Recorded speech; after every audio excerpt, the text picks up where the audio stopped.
So alright guys, so mag-bake ta karon og croissants or croissants. So what we should do is just peel it here. Oo. Dili ko kakuan. Okay. Mao na ni? Yan na? Okay.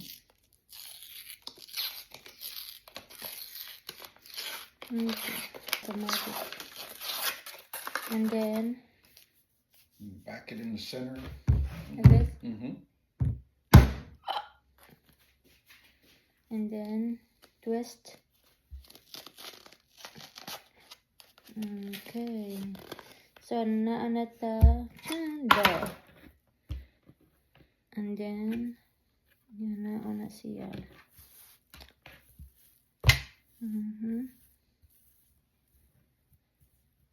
So makain na tag tinapay. Dili na ka magmasa-masa. Okay. So mauni siya isa ka buok.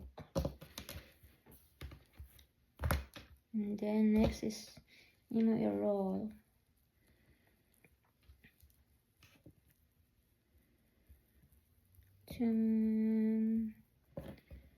Alright, mauna ni siya guys.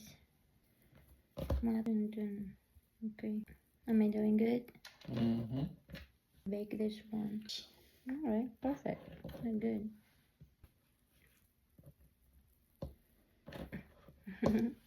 I love it.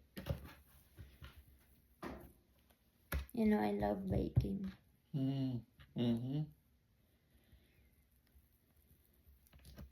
Next video, we're going to do Cinnabons.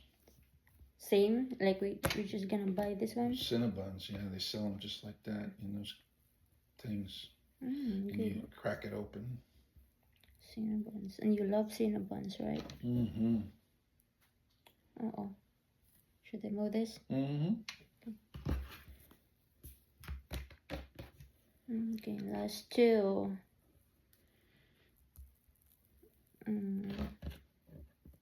Mungkin saan mo. Perfect. Right. And then you stick it in the 1, oven. 2, 3, 4.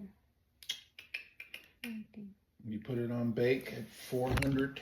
I'm gonna show you. So mauna ni ang kuan ni tsura.